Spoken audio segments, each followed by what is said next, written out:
Okay, gather round, gather round. If you're thinking to yourself, uh, he already streamed today. Why is he streaming again? Good question. Well, I was going through the internet and I came across a study that's being shared far and wide, and it's a legit study. Looks legit. So I thought it was important for me to just making sure everybody's up. Yeah, everybody's up. Let me just check all the other channels real quick. Yeah, Twitch, you're there. Twitter, you're there. YouTube, you're there. And Facebook, you're there. Okay. Facebook's lagging behind, but whatever. Okay, so there's this study, and the article was published by Forbes. Here, let me switch. Sorry, let me switch. Bam. Here you go.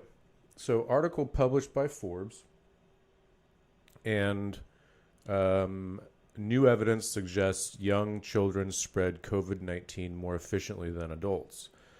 And if you're a parent or a soon-to-be parent, or if you're a teacher, an administrator, you're definitely concerned at a headline like this. And really quickly, before I go any further, I'm not a health expert. I'm not a parent. I don't have a dog in this fight. In full disclosure, I am. I'm not in agreement with all of the government edicts involving COVID-19. So in full disclosure, that's where I'm coming from. But as far as children and whether they spread the virus or not, I'm not an epidemiologist. I'm not a teacher. I don't know shit. I really don't. I don't know anything. So I thought it was important that we look beyond the headline, because that's where I always come from. For me, I always see a headline as something that just sells me on clicking the article. So let's get into the article. And look, they're pulling on your heartstrings already. Two new studies, though from different parts of the world, have arrived at the same conclusion, that young people not only transmit SARS-CoV-2 efficiently, but may be major drivers of the pandemic as well.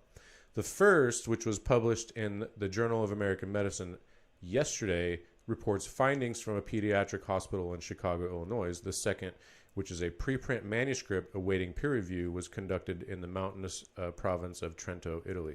So I'm not going to click on the one in Italy. It's a preprint manuscript. It's not been peer reviewed yet, so no reason to click on the second one.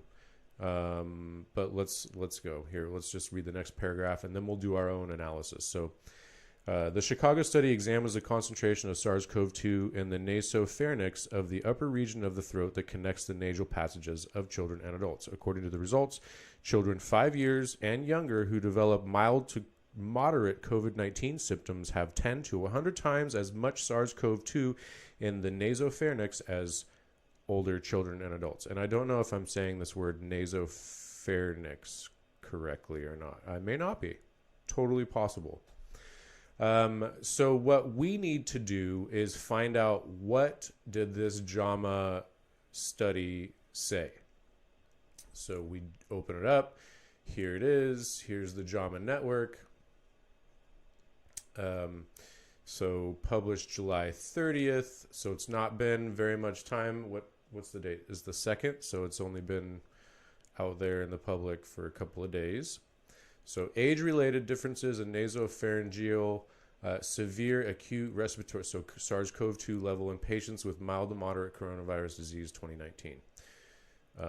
Children are susceptible to infection with severe acute respiratory. I hate when they spell it all the way out. Children are susceptible to infection with SARS-CoV-2, but generally present with mild symptoms compared to adults. Children drive spread of respiratory and gastrointestinal illnesses in the population, but data on children as sources of SARS-CoV-2 spread is sparse. Early reports did not find strong evidence. Let me see if I can blow this up a little bit. Can we zoom in here? Is that a thing on this page? Can I do it from here? Oh man, I am not tech savvy at all. Maybe if I hold shift and scroll. No, damn it. All right, well, you guys are just going to have to bear with me reading to you. So as public health systems look to reopen schools and daycares, who is the one that is pushing for the opening of schools and daycares? Anyway, understanding transmission potential in children will be important to guide public health measures. Here, we report the replication of SARS-CoV-2 in older children leads to similar levels of viral nucleic acid as adults, but significantly greater amounts of viral nucleic acid are detected in children younger than 5 years. So, I mean, we can read through all of this stuff. Some of this stuff is absolutely important that we read through. So let's dive in here. The methods.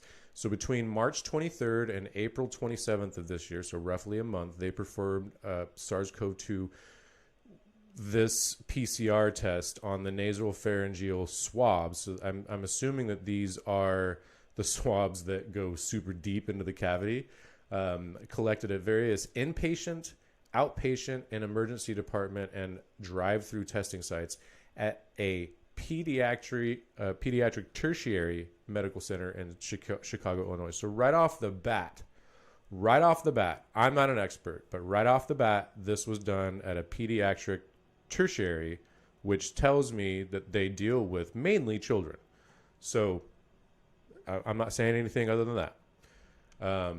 So the Ann and Robert Lurie Children's Hospital Chicago Institutional Review Board provided an exemption of full waiver of HIPAA authorization in the informed consent. So so they could share, basically when you have a HIPAA waiver, you're saying that you can share the information. Let's see. A clinical laboratory improvement amendments certified laboratory analysis sampled using a U.S. FDA emergency use authorization PCR assay. What is that? It's assay spelt with an A. What does that mean? Let's see. The testing of metal or ore to determine its ingredients and quality. So determine the content or the quality of something. Okay. Cool. So this PCR quality test basically is what it is. PCR amplification cycle threshold, CT, that's going to come up a lot. Cycle threshold values were recorded with lower values indicating higher amounts. So lower values of CT equal higher amounts of basically the RNA, which is the DNA, which is the founding block of the virus, right? So this cohort is the group. This group included all individuals aged younger than 1 month to 65 years who tested positive for SARS-CoV-2. Of course, they had to include in the study people that tested positive for it, because otherwise, how could you swab somebody that wasn't tested, right? So, by the way, I don't know. I don't have my comment screens up at all anywhere. I can check out Instagram real quick. Nobody's there. But I don't have my comment screen. So if you guys are commenting, I can't see you. If you're just joining me, we are looking at this study that says new evidence suggests young children spread COVID-19 more efficiently than adults. So we're actually looking at the study. We're not reading the headline of the article, and we're not reading through the article's assertions. We're actually going to the exact study. So they measured people younger than a month old to 65 years old who tested positive for SARS-CoV-2. Patients with symptoms suggestive of COVID-19 capable illness and other high-risk exposures were tested. We included the first sample tested for patients with multiple samples. Because patients with severe infection have lower CT values, we excluded 7 children who required supplemental oxygen support. Okay. We also excluded 7 asymptomatic patients, 29 patients with unknown duration of symptoms, and 19 patients whose symptoms started more than a week prior to testing. So basically what they're telling us here is they tried to be fair in the way that they selected their group of cohorts, right? They cut off the ones who they know for sure have lower CT values. Remember, lower CT, lower cycle threshold values equates a higher amount of the viral load of the virus, right? So lower CT means higher virus. So they excluded these 7 children that automatically had lower CT values. So that's I mean, if you're looking to prove that children don't spread, that's fair. That is a fair exclusion. So that's okay. So they excluded a number of different people. And so let's see, swabs were collected using a standard bilateral nasal pharyngeal sampling procedure. Several controls, including samples with known copy numbers, were included in the PCR run. So basically, they're telling us how the study was done and the group that they found. So let's go to the results. Our final cohort included 145 patients, which remember, this does not include the 7 they excluded that were severely ill, the 7 that were not very ill at all, so 14, plus the 29 here and the 19 here. So this is basically, it's 30 plus 20 minus 2. That's 48 plus another 14 is 62. So 62. So basically they tested about 200 patients essentially, and then they threw out 62 results because they would have been too extreme on either one side or the other. So they compared 3 groups. So they essentially split all of these 145 patients into 3 groups. Okay, so young children, younger than 5 years old. Okay, 46 of them. Older children aged 15 to 17, 51, and then adults aged 18 to 65. So what they're saying in the results is that they found similar or median range CT values. Remember, CT is cycle threshold, which means lower CT means higher viral load. So they found similar median CT values for older children, which was their measurement was 11.1. I don't know on what scale, but 11.1, and adults, which were at 11.0. So people that were basically 6 years old all the way up to 65 in this study all showed CT values of 11.1 or 11.0, right?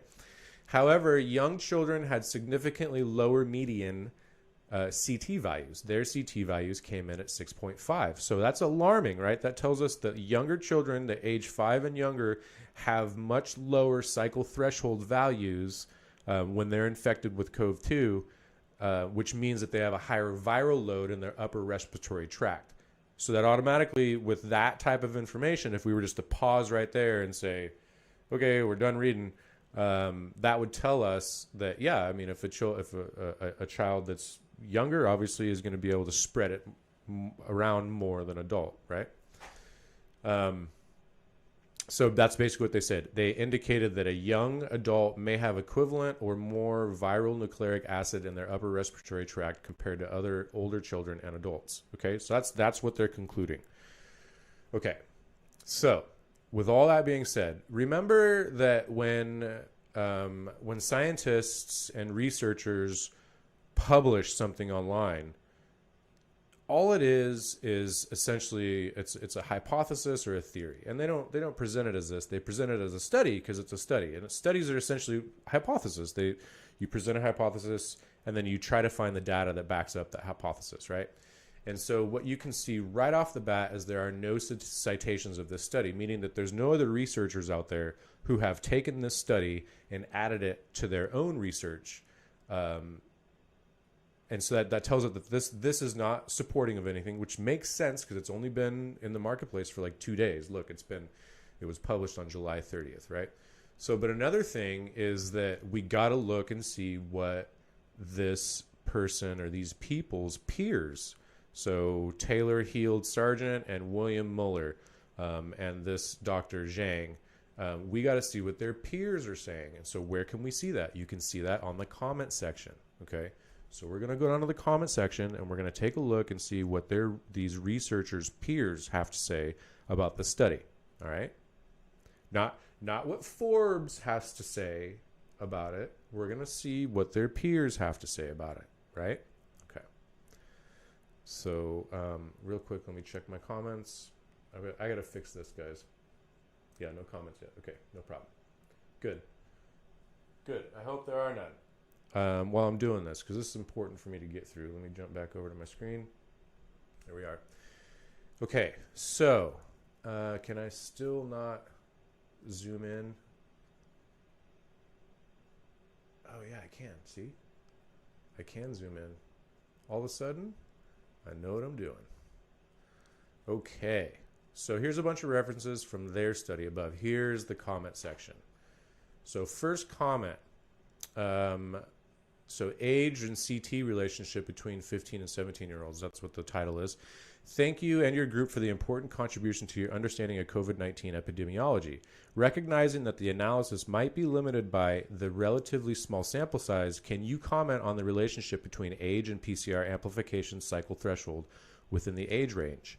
Can you comment on the relationship between age and PCR amplification? Okay. It does not seem that age-CT relationship could be monotonic in this range. I'm not even sure what that means. Let's look that up real quick. Monotonic. My cat's giving me shit right now. Let's see, monotonic. Varying in such a way that it either never decreases or never increases. Okay, monotonic. That makes sense. Or monotonic. It does not seem that the age-CT relationship could be monotonic in this range, since one would in that case expect the median CT to be intermediate between those of younger children and adults. Is the lesser CT that would be expected for those at the young end of the 5 to 17 range counterbalanced by greater CT in the rest of the group? So essentially what he's saying is, or what this doctor is saying, Dr. O'Reilly, is asking is we obviously see a correlation. There's some sort of lower CT threshold in the super young adults. So across the range, the super young kids, I'm sorry, across the range from say 3 years old all the way up to like 17 years old, do their CT levels steadily increase across that range? That's what he's asking. He's asking if it's counterbalanced properly across the range, or is this like or is this like an anomaly in the statistics? The most inclusive manner in which to visualize the age and CT relationship could be to present a scatter plot of age versus CT, both as continuous variables. Such a figure has doubtless already been generated by the research team. Could it be provided here in the comments section? So essentially what he's saying is, I'm sure the research team has already plotted this on like a scatter plot so you can see how they overlay. But could you actually provide it here publicly? And there is no conflict of interest reported in this comment. So let's continue here. How was the population chosen? This doctor out of Belgium is wondering, thank you for your contribution to our understanding of SARS-CoV-2 infection in children. Such data are really important if we know the transmission of a communicable disease in a group does not depend solely on a number of viruses present in the secretions, especially when counted by PCR. I understand the format of a research letter. That's actually what this is. It's presented as a study. I understand that the format of a research letter does not allow to put many details, but the analyzed population remains unclear to me. The population remains unclear. In the methods section, it is written that all individuals aged younger than 1 month to 65 years old who tested positive for SARS-CoV-2 were included. As the study was conducted at a pediatric tertiary medical center in Chicago, where did the adult patients in the study come from? How were they chosen? Were they the staff members who contracted the disease? Because in a pediatric tertiary, how do you go about collecting adult samples, right? You expect that there's a lot of children around in a pediatric tertiary. In all published series of SARS-CoV-2 infection from all locations, children are significantly fewer in number than adults and have a less severe disease. Keep that in mind. Children in all of the published series of SARS-2 COVID from all locations around the world, children are significantly fewer in number than adults and have a less severe disease.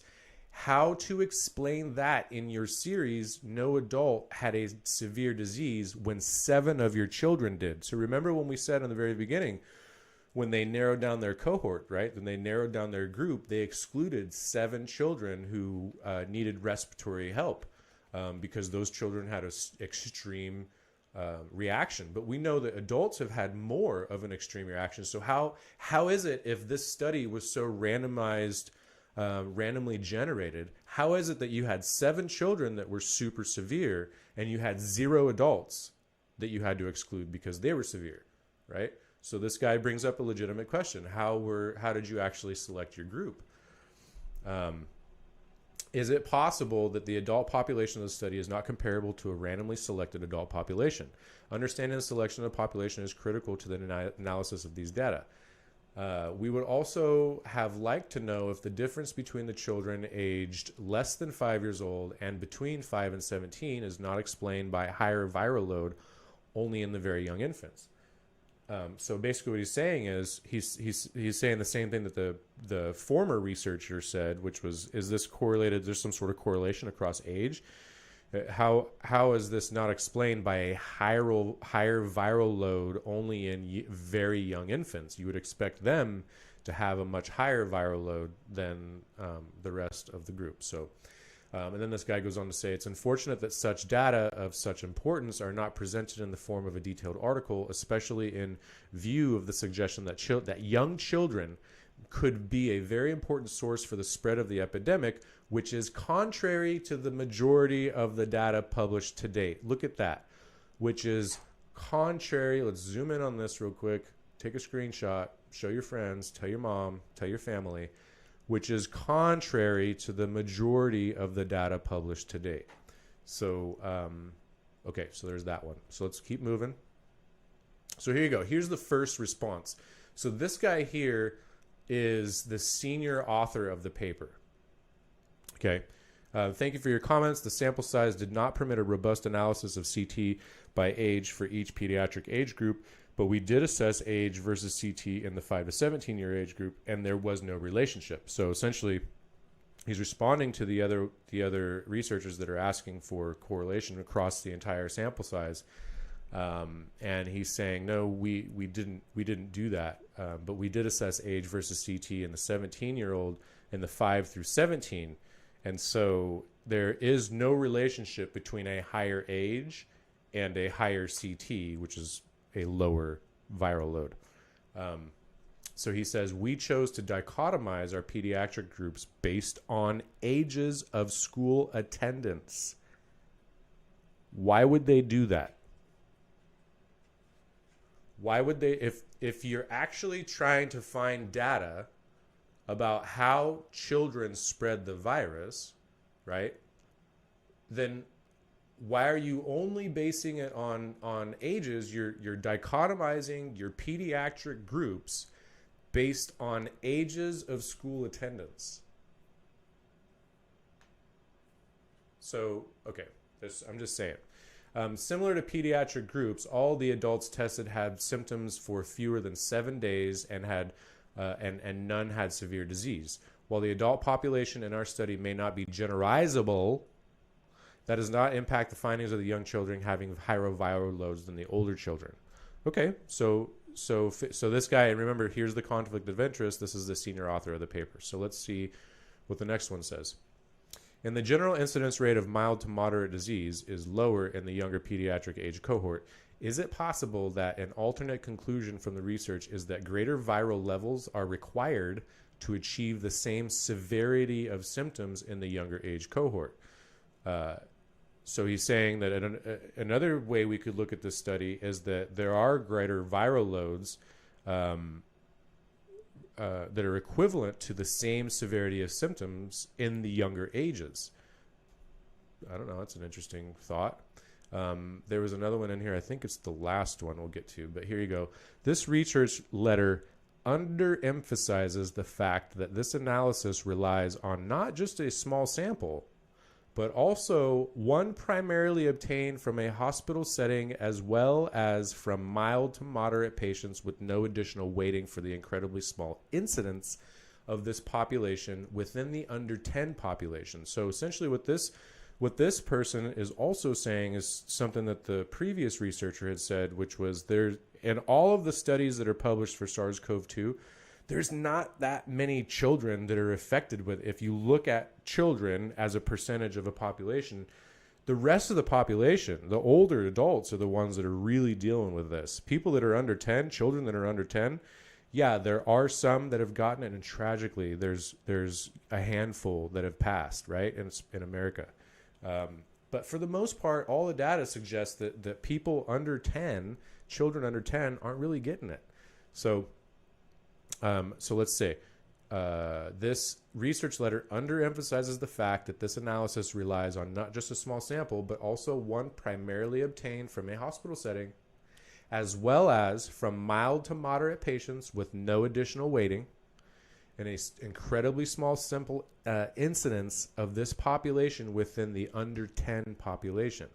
So this study has been interpreted as young people are more likely to carry higher viral load, and that in no way is the outcome of this data set. Please include additional data to quantify the actual population or caveat that the limitations of this analysis. So it's pretty strong there, right? Just the same thing that I said. As soon as I opened up the study, I was like, well, yeah, they're at a pediatric place, right? So let's keep going. I promise I'm not going to be much longer. Just check the comments real quick. Yeah, nobody home. Nobody's home. Nobody's anywhere. Good. That means y'all are sleeping or doing something else. I'm proud of you. Good. You shouldn't even be here with me right now. You should probably come and find these videos later. Okay, so what it says.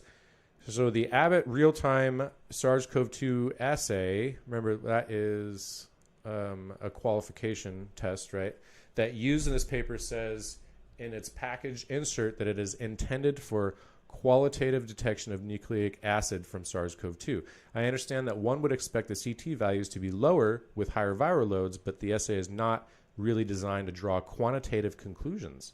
I get that this is potentially interesting preliminary data, but shouldn't this be confirmed with an assay that is designed to quantify viral RNA before we draw a conclusion that young children can potentially be important drivers of SARS-CoV-2 spread in the general population?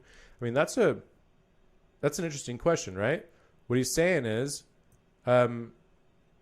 shouldn't we have something that's actually designed to quantify viral RNA? That's first, right? Otherwise, we haven't properly defined the terms by which this study is taken. So, and I think this is the last one. Yeah, this is the last comment here. Last comment, and I'll let you go. So this guy says, this is today, your data seem plausible. However, the qPCR data are not performed how they should. The Abbott test is only validated for qualitative purposes. A quantitative validation with a standard curve should have been included. Furthermore, this is a multiplex, which makes quantitation even harder. Cycle quantification values, CQS, from different targets do influence each other. So I don't even know what that means. That's why, like, when I'm like, hey, I'm not an expert. I'm not a researcher. I don't know shit. When I read stuff like that, I mean, qualitative purposes, they're looking for quality, right? And quantitative purposes, they're looking for count. They're looking for a number, looking for a quantity to identify. I understand those types of things, but how they're all thrown together in a paragraph like that, all I can say is this guy says the data is not properly designed for the outcome that they achieved, supposedly. So getting quantitative data from such an early PCR amplification cycle thresholds is hard. So basically what he's saying is getting a count from such early cycle threshold tests is hard. Did you validate your linear range with a standard curve? So he's saying, there should be a standard curve that you validate all your findings on, right? And he says, at a CQ of 5 FE, it gets really hard to correctly subtract your baseline. Thirdly, CQ is not a quantitative measure. If you took a calibrator sample, you could use the values, or you should work with DCQ, taking into efficiencies from your standard curve. So he's saying that there's some things that are flawed that they didn't do properly. And an analysis with normalized qPCR data would be more correct. Normalization for volume internal control is a minimum, as extraction can be a variable factor. Even better is a human control to assess for RT efficiency and swabbing efficiency. In summary, you cannot take quantitative assay and use it in a qualitative way. So he doesn't like it. But the one that really gets me, I think it is this one here. No, it's not this one. Here it is. This study has been interpreted as young people are more likely to carry a higher viral load, and that is no way the outcome of this data set. Okay. That's what I want people to take home of all this. This has already been has already been disputed, but here's the problem. This study has been published by the JAMA Network, which is like legit, right? And on top of that, it's been spread by Forbes just 2 days ago. And look, it's got 670,000 views already. So right off the top, people think that this study is, I don't know what most people think, but I can tell you that if somebody is sharing this, especially without a comment attached to it, they're of the thought that we should not be sending children back to school. That's essentially what I'm getting at. I'm getting at that every single topic has been politicized, and that politics has seeped into every single one of our institutions. And I'll show it to you. So remember, the study is done by 3 researchers and then the senior guy. I'm just going to take the first one here. Dr. Taylor Heald Sargent. There she is right there, ladies and gentlemen. Science is not a liberal conspiracy. Let's open this up in a new tab. Let me show you what her handle looks like. Mother, wife, virologist, postdoc-ish, nothing until hiring freezes are over. Okay, thanks. Double doc, tax ID. She is from Caronville, Illinois. Yeah. I mean, and look, and she's a pro-vaxxer. I'm not saying anything's wrong or right. I'm just saying she's a pro-vaxxer. So she's, and clearly she's of the science community. So she's neck deep in it. Honestly, guys, she's an expert. She's more of an expert than I am. But she is the one that produced the study. And if we go through her Twitter, we can see how she leans, right? She didn't actually tweet any, she just retweeted this stuff. Donald Trump is a political detriment of COVID-19. A few weeks ago, Fauci joked that he'd like Brad Pitt to play him on SNL. And she retweeted this. She also retweeted, there was a bobblehead. There was a Fauci bobblehead that she wanted for her birthday. Here it is. Here you go. Too early to ask for my birthday present, but it won't ship until July, which is my birthday month. The Dr. Fauci bobblehead pre-sale. So we know what team she's on, right? And we know that she produced this study, right? I'm not saying that her study was politically motivated. I'm not saying that at all. I'm just saying that we should apply a healthy level of criticism when we look at studies that were published 2 days ago. No reviews, no citations, and it was picked up by a major news outlet who is clearly on a certain end of the political spectrum. That's all I'm saying. We need to apply a healthy level of skepticism. Okay. What else does this? Oh yeah, that's another thing I was going to show you. So remember, this study just came out. So she just retweeted this. This was today. She retweeted this. To get ahead of the anti-vax rhetoric, let the record show that every statement from virologist I respect is vehemently, I can't even say that word. Sorry, I suck. Against bypassing safety regulations to speed up vaccine development. We know how critical it is for vaccines to be thoroughly tested and approved. Well, so then she says vaccines work. Well, thank goodness somebody's being somewhat honest here. If they were really honest, then they would actually dive into the safety of all of our vaccines we've been using. But then what I wanted to show you was this right here. So her and the other dude that they ran the study with, his name's Bill Mueller. He looks forward to hearing our paper discussed on TWIV. What's TWIV? Anybody? Let's see. This Week in Virology, a podcast about viruses. Okay, cool. Oops, shit. I screwed up. Let's go back. Because it was at the top. Sorry, guys. Okay, so show this thread. Starts in 57 minutes. So, yay, so proud, so happy for you guys. So look, you click on the more comments. No way. First Fauci comments the article, and now Professor VRR, this ID nerd is officially freaking out. So what I'm saying is, and I'm not nailing this doctor to the wall, okay? Because she obviously knows her stuff more than I do. She knows way more about medicine and viruses than I could even try to put together through Google searches, right? Mainly because I can't retain all that information.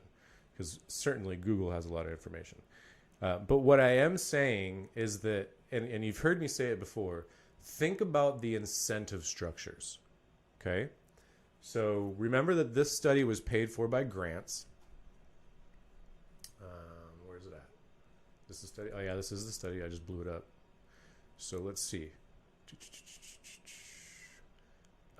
Article information. Accepted for publication May 31st. Corresponding authors. Published online. Author contributions. Conflict of interest disclosures. So this is Dr. Mueller's grants. Okay, Dr. Patel's, and then the senior doctor on the thing has received grants. Funding and support. Doctors Heald, Sargent, and Kosielek were supported by grants of these two, respectively, from the NIAID. NIAID. Who is the director of the NIAID?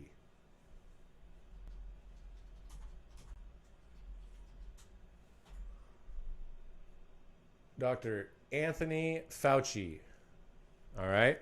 So, and I'm not saying that there's any relationship between these doctors and Dr. Fauci. I'm just saying that they were paid for by grants out of the NIAID, which is headed by Dr. Fauci. Why is that relevant? Because look at her excitement when Dr. Fauci comments on the article. An article that's presented as a study on the JAMA network that was reviewed by 7 other researchers who all have, I shouldn't say 7, 6 other researchers with 1 rebuttal comment. And these 6 researchers all have a valid question for the study. Primarily, how is this cohort a generalized randomized control of our population if it was taken and conducted out of a pediatric tertiary out of Chicago? Okay, it doesn't matter the city. It could be out of Phoenix. It doesn't matter the city. If you're doing it at a pediatric place, you have more kids, right? And one of the researchers clearly said, listen, the rest of the studies, the vast majority of the rest of the studies say that children aren't getting this disease as often as the adults are. Okay? And that means that if they're not getting it, that means that the RNA isn't replicating, right? So you can't test positive for RNA if you don't have it. So the fact that they have these tests that test the RNA, the viral load, the cycle threshold relative to the viral load in these children at a pediatric tertiary, I mean that all that stuff makes sense, right? You would expect to find that at a pediatric hospital or tertiary, as they call it. Tertiary is just like a third party hospital or something. So anyways, that's all I got for you. Once again, I'll go back to here. This is Forbes publishing this study. It's actually more of an article of data that was compiled by this researcher right here, who says this seems like an appropriate shirt today. I mean, we need to get politics out of science. We need to get politics out of education. We need to get politics out of politics. I think that's just kind of what my thing is. So anyways, there you go, guys. Oops, that's what I've got. Yeah. If you found me on Instagram, you can find me on Facebook. If you found me on Facebook, you can find me anywhere else. I'm on Twitch, Twitter, Instagram, Facebook, and YouTube. Although there's nobody really there on YouTube. So yeah, like, follow, share if you like the content at all. If you don't like the content, definitely go do something else with your time. Don't come back here. And I'll get better at doing these videos. But I appreciate you sticking around with me. And if you caught this in the middle of the video, when I close this video, give it a second, it'll upload, and then you can go back and watch it from the very beginning. All right? All right. So my advice to you, whenever you see an article about a study, click into the study, find out when it was published, take a look, see if it was reviewed, see if there's any citations on it. Like, these are the things that we need to start doing now, because the media is not going to do it, and the scientists certainly aren't going to do it either. Everybody wants to get paid. That's the thing. I think that's the other point I'm making. The scientists want to get paid for their time, right? So they're going to produce studies that are going to be used, right? And the media wants to get paid for their time. So they're going to share studies that have headlines that are going to be spread and shared, much like I just had to right now, so that we could all learn about it. So anyways, sorry. I'll get off my soapbox. Talk to you later.